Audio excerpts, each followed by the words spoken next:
I live in an RV full time. I have a bed, kitchen, a bathroom, everything I need. This is my home. But every once in a while I realize that having a place to live and feeling at home are two completely different things. And that's one of the strangest parts of full-time RV living that almost nobody talks about. People think the hardest part is the tiny bathroom, or dumping the tanks, or fixing things. And trust me, you are always fixing things. The part that's harder to explain is that after a while, you start asking yourself a question you never expected. Where am I going next? Where do I actually belong? If you're new here, I'm Jonathan. I live full-time in this RV. This isn't a vacation. Every morning I wake up here. I make coffee here. I come home from work to here. I cook dinner here. I watch TV here. This is where my life happens. So yes, this is home. But there's always a little voice in the back of my mind that says, you could leave tomorrow.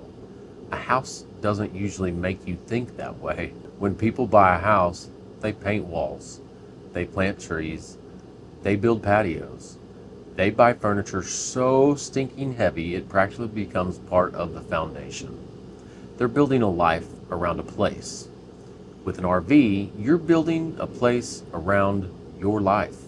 There's a subtle difference, but after a few years, you really start to feel it. One day I was filling out paperwork. It asked for my home address. Simple question, except I actually kind of paused. I had an address, but for a second I realized I wasn't sure where home actually was.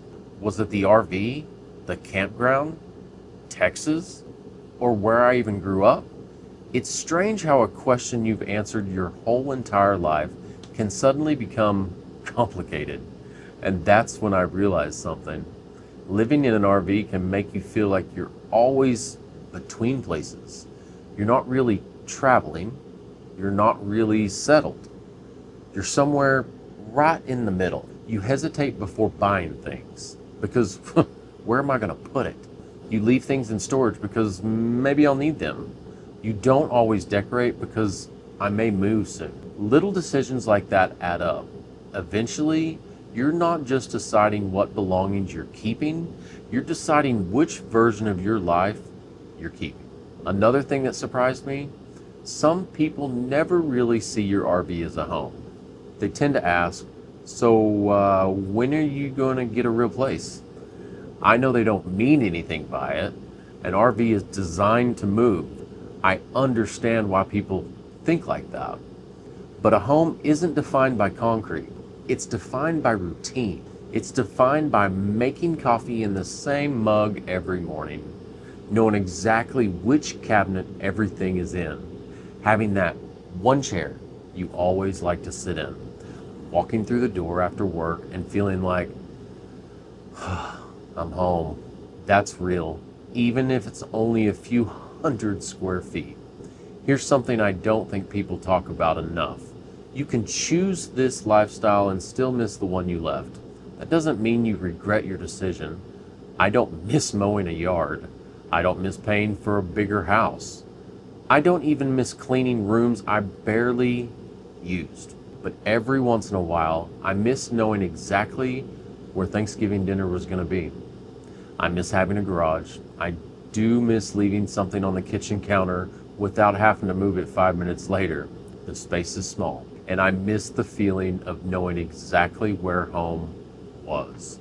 Those feelings don't mean I made the wrong choice. They just mean life is more complicated than people like to admit.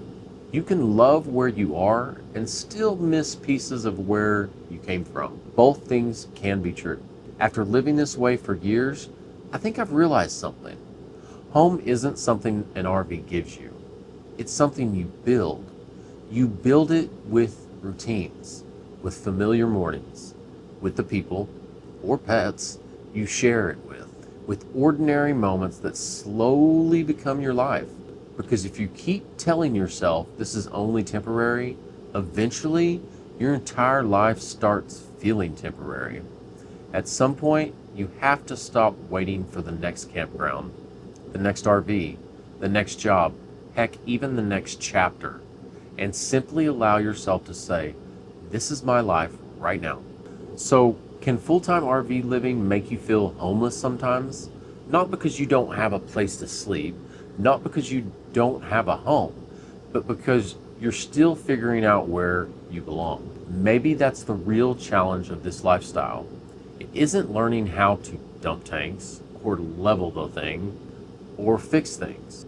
It's learning to feel rooted, even when your home has wheels. Because after all of these years, I don't think home is an address. I don't think it's a house. I don't even think it's a location.